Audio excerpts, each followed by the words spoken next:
Learn to fight. Yo, John Fitch here. We got another edition of Learn to Fight for you. And this one is, I believe, New York Subway. Lovely, lovely establishment. It's very classy. Anyways, this is a great video. It's great. First time I watched it, not paying real close attention to it. I was almost kind of like, oh man, it's a little bit over the top, like poor little guy. But rewatching this over, this is an awesome video. This guy is wearing a blue hat, but he is very aware, right? Situational awareness, and he reacts quickly. Okay, first things first. This video, something happened because somebody's already got the camera out to film, right? So something already happened right before. They're sitting on the subway, and I want to show you this to show you what situational awareness. This guy's watching eyes, watching hands, watching body language. He knows something's up. Does a great job, honestly. So let's watch this and see if you see what's going on here. Camera's already up. Something must have happened. But you can tell the guy with the goatee is agitated. He stands up. Guy in the hat goes to put his stuff away. He's keeping an eye on him.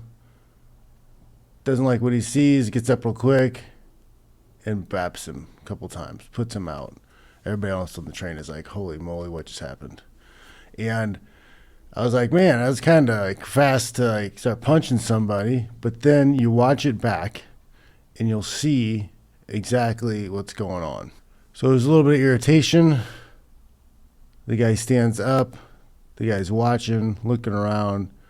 If you notice the guy in the hat, I'm pausing here, but if you notice the guy in the hat, his eyes look up and down, and this guy's checking the guy out here occasionally. He's looking to put his paper away, okay, because he thinks, oh, something might be happening. I need to get myself ready. So he's going to put that little envelope, whatever he can, put it away so it's not something he's got to worry about. But he's noticing the guy next to him is agitated. He's standing up. He's moving around. He's adjusting his clothes. That's a signal. Something's up. Something's up. This guy is not all right. I got to get ready. Still keeping his eye on him. And you can tell he's not comfortable because that guy's standing up, so he's got elevation on him, and then his hip radar's turned a little bit, so he's facing him more. That guy's too much on the side. He doesn't like that. He gets up and he turns. And I didn't catch, why he did that so quickly the first time.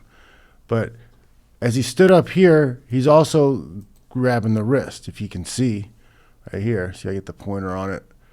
He's got wrist control. This guy got up. He noticed something. That guy's got something in his hands right here. Okay? If we go back a little bit, I'll see if I can find the right spot. Right here. It's a good spot.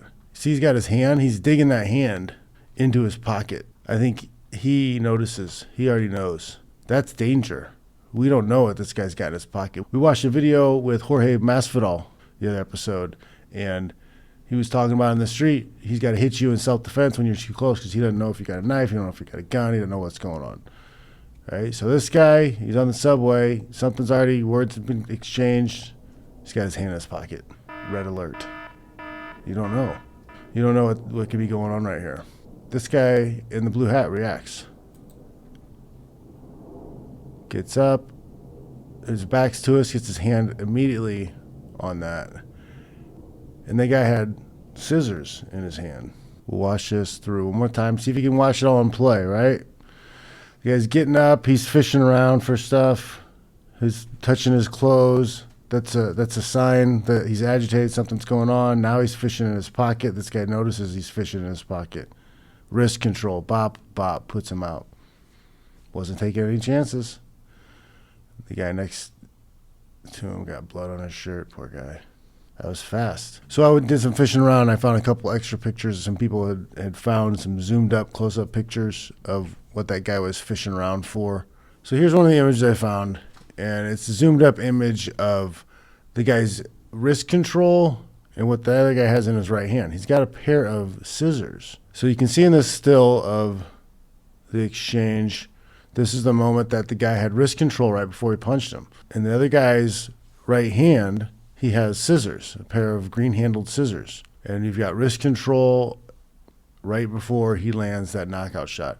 And this also, man, this is the danger of bladed weapons, is trying to exchange hands right there. Old goatee. He's trying to exchange hands. If he would have exchanged that hand, he might have been able to get some damage or do some damage with his left hand. Luckily, this guy acted really quickly. That was fast. Like, he stood up. He saw the guy digging in his pocket, stood up, got the angle, got wrist control. Boom, boom, knocked him out, left. Went on his way. I think this is pretty clear self-defense because you don't know what that guy was going to do with the scissors, man. He could have stabbed him. If he would have just kept looking away and not letting it bother him or pretend it wasn't there, that guy could have reached in his pocket, stabbed him in the neck, done deal. So this is pretty interesting to see. That guy's got some street savvy, street smarts. He could sense right away this is not ideal. Got to his feet, got to an angle, got wrist control. This is a situation where there is potential harm, serious bodily harm to you, potentially even death to you. So this is a green light for you to punch away, knee away, elbow, bite, poke the eyes. I don't care, right? This guy's digging for scissors in his pocket. You're good to go. You're good to go. I'm not as worried about diffusing and de-escalating this situation. It's reached a point at that time where you have to do something. And here is another photo. It's really blurry, but you can see there's clearly scissors there. There's green handles. This guy he had a bladed weapon. He was ready to stab, ready to kill, ready to cut. They're little kitty scissors, looks like, but that'll still cut you. That'll still poke you. That's still a good 2-3 inch blade. Just going to do damage. The guy was perfectly in his rights to do what he did. So that was a great video to show us, situational awareness. You got to understand where you're at, where you're going, who's around you. That guy was in a superior position. He's standing above him. He's got the angle on him. That's not good. He starts digging for something in his pockets after they've already had a heated exchange. They've already had words. I mean, you gotta make a move. He moved fast. He saw those scissors. Who knows if he even saw the scissors? You just saw the guy reaching.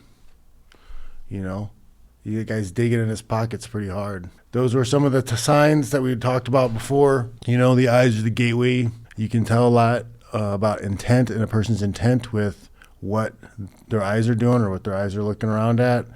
When you notice speech disrupted, breathing patterns disrupted, or heavy breathing, fidgeting, they start standing up, taking off, adjusting clothing. A lot of those are signs that they're getting ready to fight. If their fists are clenched, they're getting ready for something. This guy's digging around in his pockets. He's looking for something. He was searching for something. Not a situation you want to be in. You could argue the other option is to move away quickly the second that guy gets up or starts fidgeting. But if you're getting up and you turn your back away, I don't know. At a certain point, you got to realize, okay, this is a really bad spot. If something happens, it's going to be bad. I got to move now, because even retreating puts me in a vulnerable spot. You got to be aware.